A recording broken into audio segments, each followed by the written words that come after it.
Brandi Morin, thank you so much for speaking with us. The BC Supreme Court has ordered a group of land defenders to stop blocking the road leading into an old-growth forest in the Walbran Valley in South Vancouver Island. You were there and witnessed interactions between land defenders and security guards. What did you see?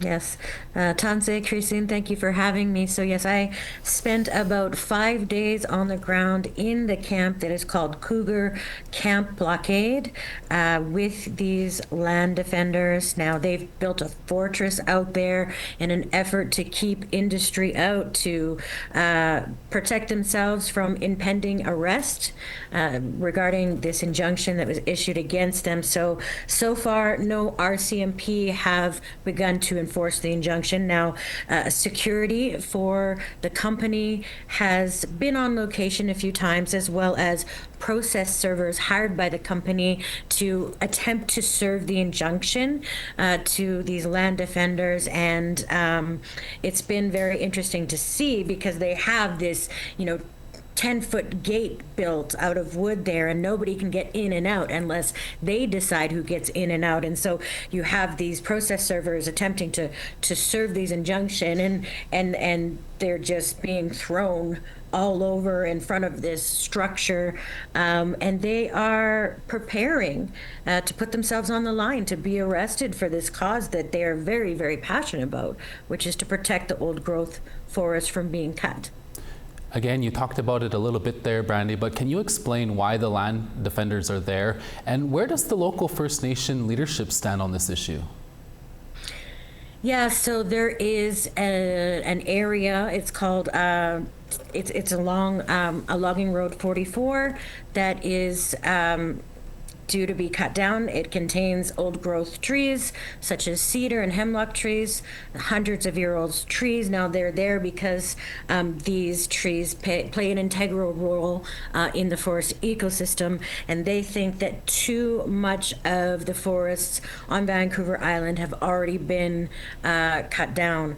And the local leadership, so it's the territory of the Pachidat First Nation.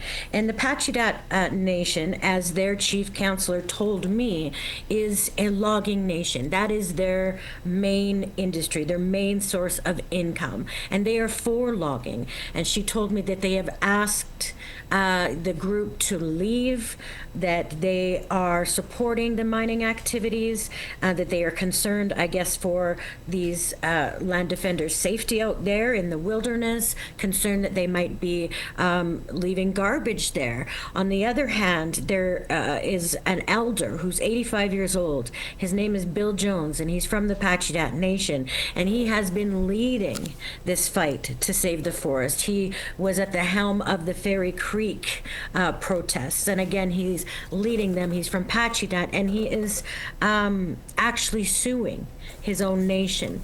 He filed a lawsuit against them officially in the BC Supreme Court, and is citing that his rights have been violated because he was not consulted or did not give consent to the giving over of the rights to access the resources, which are the forests. Really briefly, Brandi, from your perspective, what has been done to the forest with this clear cutting, and how does it impact the wildlife there? Yeah, so the province of BC says about 10% of the old growth forest is left on the island, whereas the people out there working to protect it, they dispute that. They say around 3% is left. When you look at these maps, these satellite imaging maps that have been made, it's very profound to see, over the last 20 years or so, what remains of old growth forest. It's very, very little when you see it that way.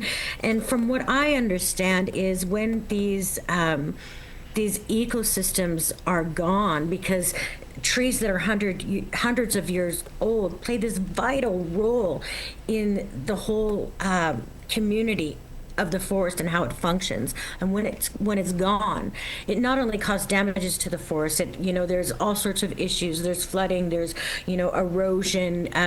All sorts of different impacts of climate change. But when it goes, it takes hundreds and hundreds of years for the forest to recover, for it to become the same.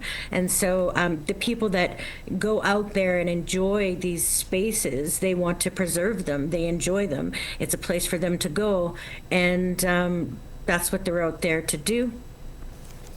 Brandi Morin, we'll have to leave it there. Thank you so much for your time. Hi, thank you so much.